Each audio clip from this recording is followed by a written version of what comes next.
이슈토크입니다. 2022학년도 대학 수학능력시험이 이제 열흘 앞으로 다가왔습니다. 교육부에서도 수능 2주 전인 지난 4일부터 수능 특별 방역 기간을 운영해 방역 관리 강화에 나섰는데요. 이제 시험이 가까워진 만큼 수험생들의 막바지 유의사항과 대비 전략에 대해서 이야기 나누겠습니다. 이번 시간 입시 전문가 김윤수 소장과 함께합니다. 어서 오시죠. 네, 반갑습니다. 예. 부산 지역을 비롯해서 올해 전국적으로 수능 응시자 수가 지난해보다 증가했다고 하죠. 눈에 띄는 변화는 졸업생의 응시가 늘었다는 점인데요. 네. 구체적인 수능 응시 지원자 수는 어떻게 됩니까? 지난해보다 16만 3천여 명 증가한 50만 9천 명 정도가 치게 되는데 실제 이 50만 9천 명 중에서 결시율이 증가하다 보니까 10% 내외 증가한다면 한 45만 내외가 응시할 것으로 보입니다. 그리고 지난해보다 졸업생이 1,764명 증가하였고 그에 반해 재학생 수가 14,000명 증가하여 전체적인 비율로 봤을 때는 재학생 대비 졸업생이 차지하는 비율은 지난해보다 0.6% 감소하였습니다. 졸업생과 재학생 둘 다 지난해보다 증가했다 이렇게 통계치를 말씀해 주셨는데 올해 수능은 사상 처음으로 문과와 이과 통합으로 치러지게 됩니다. 그 이외에도 여러 가지 변화가 있는데 이전과 달라진 2022학년도의 수능의 특징은 어떻게 됩니까? 가장 큰 특징을 꼽으려면 주요대, 즉 서울에 있는 주요대의 정시 모집 인원이 증가했다는 겁니다. 즉 서울대, 연대, 고대 같은 경우는 지난해 같은 경우는 정시에서 26%를 모집하였으나 올해는 37.2%로 약 1,192명이 증가하였고 즉 주요 대학 15개 대학을 본다면은 전체적으로 2,597명이 증가한 39.2%를 모집하게 됩니다. 즉 정시 모집이 그만큼 늘었다는 것은 상위권 학생, 즉 수도권으로 가려는 상위권 학생인데는 유리한 측면이 있고 그에 반해 지방 대학 같은 경우, 즉 부산 지역 같은 경우는 지난해보다 정시 모집 인원이 8.28% 감소한 16.6%로 나타났습니다.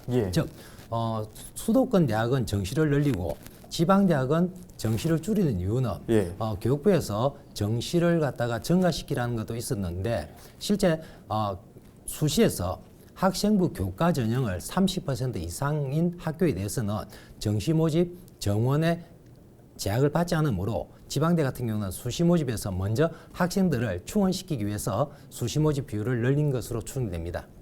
두 번째로는 수능 과목이 구조가 변경됐다는 점입니다.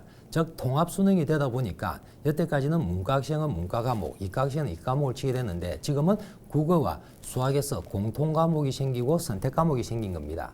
즉 국어 같은 경우는 언어와 매체, 합법과 작문이라는 과목을 중에서 한 과목을 선택하고 수학 같은 경우는 수학원, 수학2는 문이과 학생이 공통적으로 선택하고 그다음에 확률과 통계, 미적분, 기하 중에서 한 과목을 선택하게 된 점이 가장 큰 차이라고 할 수 있습니다.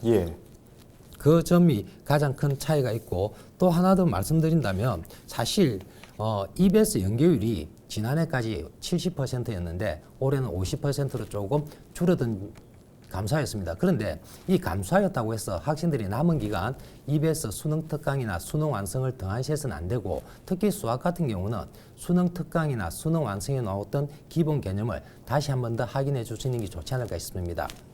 제일 마지막으로 지난해 이거는 수험생들 때 굉장히 좋게 바뀐 건데 지난해까지는 한국사와 탐구 영역의 답안지가 같은 곳에서 같이 표기를 하였지만 올해는 한국사와 탐구 영역 답안지가 분리되었습니다. 분리되면 어떤 결과가 생기냐면은 실제 전년도까지 전체 학생의 수능에서 부정행위자가 중에서 약 45%가 4교시 마킹 실수에서 잘못된 건데 올해는 그런 학생이 줄 것으로 예상됩니다. 우리 학생들 같은 경우에는 수능 과목 구조 변경이나 답안지 분리 내용에 대해서는 잘 알고 있겠지만 또 이 외에도 말씀해 주신 것처럼 정시 모집 인원 증가와 같은 이런 정보들을 알고 있으면 조금 더 대학 갈 때 전략을 잘 수립할 수 있을 거다 이런 생각이 드는데요. 2021학년도 대입 수능은 코로나19 여파에 따라서 학력 격차에 대한 우려가 상당했습니다. 올해도 코로나19 상황 속에서 수능을 치르게 됐는데 또 이제 가장 중요한 것이 수능에 대한 난이도가 해마다 나오고 있잖아요. 수능의 난이도 어떻게 예측하십니까? 사실 수능에 대한 난이도를 예측한다는 것은 굉장히 어려운 일입니다. 근데 만일 수능이 쉬우면 물성능이라고 해서 언론에서 욕하고 또 만일 굉장히 어려우면 불선능이라고 해서 사교육을 조장한다라고 만일 이야기하는데 그쵸. 사실 올해 수능을 본다면은 지난해 국어 같은 경우는 만점자 표준 점수가 144점일 정도로 굉장히 어려웠습니다.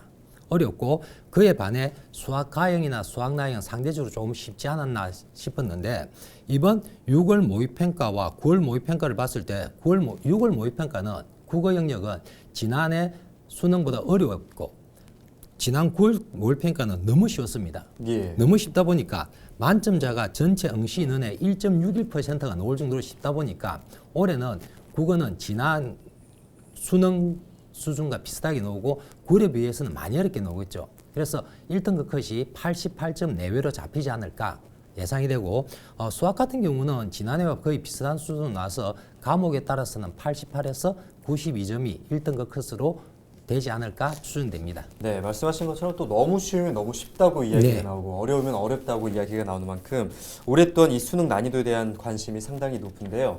올해 수능은 변수가 큰 만큼 이 합격선에 대한 섣부른 예측은 금물이라는 말이 나오고 있을 정도입니다. 네. 국어와 수학 영역이 공통과목과 선택과목 구조로 개편된 점이 수험생들에게는 어떻게 작용할 거라고 보십니까? 실제 현장에서 지난 3월, 6월, 9월 성적을 분석해 본 결과 수험생한테 엄청난 어떤 학생에게는 장점으로 어떤 학생에게는 단점으로 나타날 것 같은데 국어 같은 경우는 공통 과목이 독서와 문학, 선택 과목이 합법과 작문, 언어와 매체이기 때문에 실제 그 영역의 차이는 크지 않다 보니까 점수차가 수학에 비해 같습니다.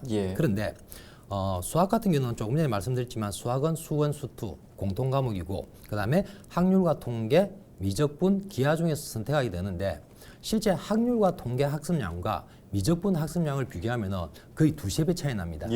그러면 일반적으로 주요 대학은 자연계학과 같은 경우는 미적분이나 기하를 선택하게 만들었습니다. 그런데 이번 6월 모의평가에서 봤을 때 6월 모의평가에는 실제 교육청이 아니고 평가원 주도가 되다 보니까 과목별로 평균을 발표하지 않았습니다. 그런데 지난 3월 달에 친 서울시 교육청 문제 같은 경우는 영역별 평균을 발표했는데 여기서 보면은 학률과 통계를 선택한 학생들의 평균은 30.54였습니다. 100점 만점입니다. 미적분은 50.58이었고 기하를 선택한 학생들의 수학 평균은 44.14였습니다. 즉 미적분 선택한 학생이 학률과 통계 선택한 학생보다 어떻습니까? 평균 20점이 높았다 그죠? 그렇군요. 그럼 엄청 실이 잘하는 학생들이 미적분을 선택을 많이 했다 소리죠. 그러다 보니까 미적분 선택한 학생들이 표점이 학률과 통계 선택한 학생보다 높게 나올 수밖에 없죠. 그러다 보니까 지난해 같은 경우는 어떤 결과가 있었냐면은 수원은 수학원 따로 가면 문과는 문과 따로 이과는 이과 학생을 따로 내다 보니까 실제 수학 가형 같은 경우 즉 자연계 학생들이 주는 시험은 15만 명이 응시했다면 6천 명이 1등급을 받았습니다. 그런데 그걸 갖다가 제가 한번 비교를 해봤습니다. 2021학년도와 2022학년도 1, 2등급 인원을 비교했는데 실제 전년도 수능에서는 1등급 받은 학생 수가 7,066명 나왔습니다. 가형에서. 그런데 나형은 몇 명이 나왔냐면 13,894명이 나왔습니다. 그런데 이걸 갖다가 실제 지난 3월 달 같은 경우는 학평에서 3월 학평에서 1등급 받은 학생 학률과 통계는 전체 1등급 받은 학생 중에서 9.1%였고 그 다음에 6월 모평에서는 4.3%였습니다. 그 다음에 9월 모평은 16.8%였습니다. 즉 세계 평균을 내니까 약 10%가 학률과 통계를 선택한 학생이 1등급을 가져갔다라고 가정하고 전체 50만 명 정도가 응시를 추정한다 가정했을 때 올 수능에서는 미적분과 기하를 선택한 학생은 전체 약 17,980명이 1등급을 받을 것으로 추정됩니다. 그러면 그거는 전년도 7천여 명에 비해 약 만여 명이 늘어나는 겁니다. 그에 반해 수학 나형 즉 학률과 통계를 선택한 학생은 올해는 2,020여 명으로 지난해 13,894명에 비해서 약 12,000여 명이 감소하는 걸로 나타납니다. 그러면 자 수학 가형, 즉 학률과 통계를 선택하지 않고 미적분이나 계하를 선택한 학생은 어떻습니까? 학생 수가 약 18,000명 는다 그죠? 예. 증가하면 어떻습니까? 작년 같은 경우는 수능 체제를 맞추지 못해서 수시에서 떨어지는 학생이 많아서 정시로 이월한 학생이 있었는데 올해 같은 경우는 수학에서 등급이 최소한 1등급 정도는 상승 효과가 있으니까 체제를 마친 학생 수가 증가하겠다 그죠? 그렇죠. 증가하면 어떻습니까? 학교 내신은 올라갈 수밖에 없고 또 그러면 수시에서 거의 다 모든 학생이 다 차니까 정시로 이월되는 학생 수가 줄겠죠. 그렇죠. 그러면 정시가 좀 더 힘들어질 것이고 그에 반해 문과 같은 경우는 어떠냐? 즉 학률과 통계를 선택한 학생은 약 14,000여 명 줍니다. 14,000여 명 준다 소리는 전년도 비교해 체제 맞추기 굉장히 어렵다 그죠? 어려워지다 보니까 어떻습니까? 수시 모집에서는 합격자 내신은 하락할 것이고 하락할 것이고 하락하고 또 체제를 마치지 못해서 수시에서 떨어지는 학생이 많습니다. 그만큼 어떻습니까? 정시로 유월되는 학생 수가 증가하겠다 그죠? 예. 증가하다 보니까 상대적으로 문과 학생은 올 정시는 조금 더 전년보다 쉬워질 것이고 이과는 조금 더 힘들어질 것이다 라고 예상할 수 있겠습니다. 예. 이번 공통과목과 선택과목 개편 구조로 인해서 또 어떤 결과가 나온지 또 지켜봐야 할 것 같은데요. 수능에서 영어 영역은 2018년부터 절대평가로 바뀌었습니다. 올해 수능을 앞두고 치른 학력평가와 모의평가에서 영어가 잇따라 어렵게 출제가 됐는데요. 네. 그 결과 1등급의 비율이 매우 낮게 나타났는데 원인은 무엇이고 또 어떤 대책을 마련해야 할까요? 사실 3월달, 6월달, 9월달, 10월달을 비교해 보면은 어떤 결과가 생기냐면은 좀 더 작년 같은 경우는 1등급 비율이 굉장히 높았습니다. 수능에서는. 그러면 올해 같은 경우는 3%, 7%, 10% 뭐 요동치고 있는데 난이도에 따라서. 그런데 재밌는 거는 1등급이 증가하는 만큼 9등급도 같이 증가하는 겁니다. 그렇군요. 그 문제가 쉬웠다면 어떻습니까? 9등급이 감소해야 되는데 1등급도 잘하는 학생도 증가하고 못하는 학생이 증가한다는 소리는 결국 영어를 포기하는 학생들이 시간이 갈수록 증가한다는 거죠. 또 특히 학생들 자체는 여름방학 이후에는 거의 영어 공부를 안 하고 있습니다. 왜? 국어나 수학이나 탐구 과목에 시간 투자를 많이 하는 거죠. 그렇죠. 재밌는 이야기지만은 정확한 통계는 아닙니다. 학생들한테 이번에 영어 몇 점 받았노? 라고 아이고 영어니 몇 등급 받았노? 라고 물어보면은 예, 선생님 저는 영어 89점 받았습니다. 라고 이야기합니다. 점수로 말을 하는군요. 네. 왜? 90점이 1등급이니까 저는 아깝게 2등급 받았습니다. 라고 이야기하는 거죠. 근데 그 학생이 실제 89점을 받았는지 88점을 받았는지 아무도 모릅니다. 근데 자기 자신을 위로하는 거죠. 그러면 모든 학생들이 실제 88, 89, 87점 언저리에 있는 학생이 많은 건 사실입니다. 그럼 그 학생이 한 문제만 더 맞추면 어찌 됩니까? 등급이 올라가는 거죠. 1등급이죠. 그렇기 때문에 지금 학생들 입장에서는 마무리할 때 영어를 등한시하지 말아라. 지금 현재 실제 난이도가 똑같더라도 실제 3월달에 시험 치실 때랑 10월달에 시험 치실 때랑 똑같은 난이도로 시험 치실 때 아마 10월달에 학생들은 더 어렵게 느낄 겁니다. 그만큼 영어 공부하는 시간이 줄고 있고 다른 과목에 학습 시간 투자를 많이 하다 보니까 상대적으로 영어 시간이 조금 줄어들었기 때문에 그런 결과가 나타나지 않았나 싶습니다. 다른 과목에도 시간을 투자하는 만큼 영어도 포기하지 말고 시간을 투자하라 이런 말씀을 해주셨는데 2022학년도 대학 수학능력시험을 열흘 정도 앞두고 있습니다. 이제 지금부터 건강관리도 철저히 하고 대책도 꼼꼼하게 마련을 해야 할 것 같은데요. 이쯤 되면 또 가장 촉각을 곤두세우고 있는 것이 전략이지 않습니까?